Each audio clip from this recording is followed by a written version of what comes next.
Hello there. So one of the new things that Ryan and I have been doing in this isolation time is we've been ordering our groceries online, which is actually really great. It takes less than half an hour to like from the time that you leave the house to the time that you return to the house takes less than 30 minutes, depending on obviously where you're going. But yeah, it's great. But one of the things about doing that is that you don't know what you're missing. Like you have to plan your grocery shops like 2 weeks in advance, and then you don't know what you're missing. So like we can only order about a week's worth of groceries at a time. So we're always sort of guessing what we're going to need next. And in this most recent grocery order, we were missing one of our key items, which was tortillas. We eat pizza every single day, actually, not kidding. We eat pizza every day. And, but we put it on tortillas. And so when we had all this pizza ingredients that we had ordered, as well as these tortillas, and then the tortillas didn't show up, and we're like, no, now what? And so Ryan, being the kind of person that likes to do research, he hopped on the web. That's how people say it. And he looked up a pizza dough recipe, and he made pizza dough with just the stuff that we had in the cupboard. Luckily, we had like this much flour and I think some packets of yeast, which I can't even remember what we bought for. But yeah, he made pizza dough from just the stuff that we had. Hey, Dave. Yeah, pizza.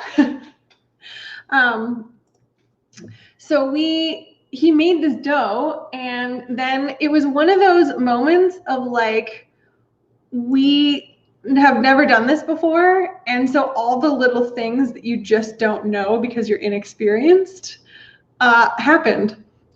So like he was trying to mush up the dough after it had risen, but it was like all sticking to his hands.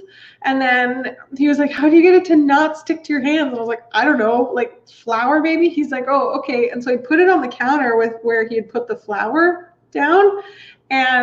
But that's all the flour that we had was just like this much, kind of like over the counter. And so it was kind of sticking to the counter. It was really sticking to his hands, but he had no extra flour left over. So I was like, you need more flour, man. What are you going to do?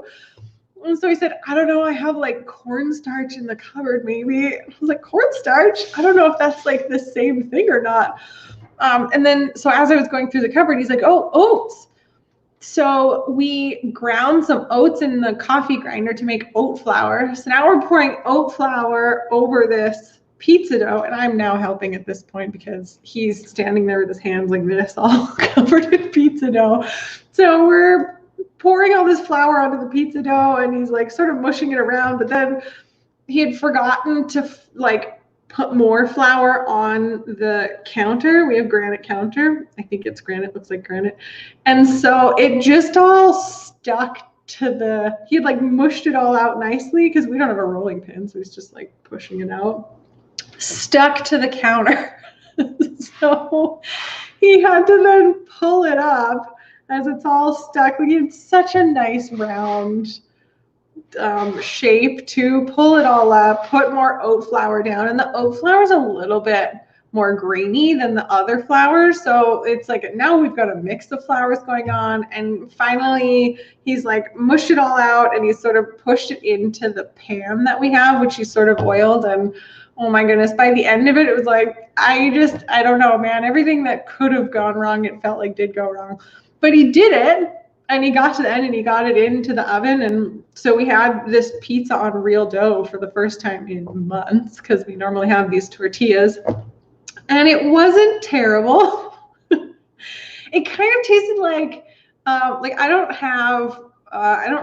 don't eat like vegan doughs or like any of the sort of alternative breads, but it's what I would imagine that to taste like they had done something to it to somehow make it healthier. And so it was a little bit denser than normal, and it was a little bit thicker than normal, and it was but it tasted fine. Like it was fine.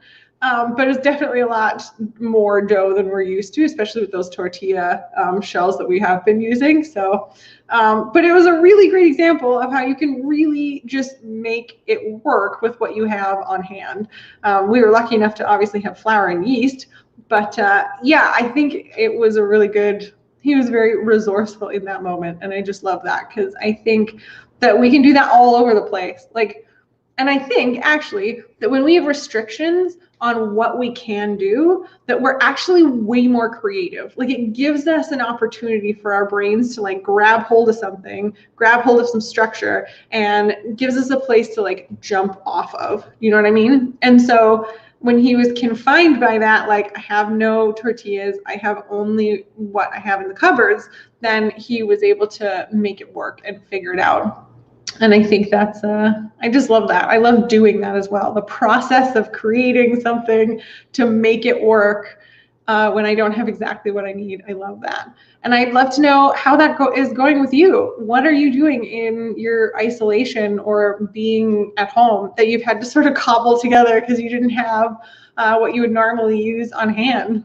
Yeah, let me know in the comments what that's been like for you, because I would love to know. And I know that it's easy to just run out to the store during the before time. I'm calling it the before time.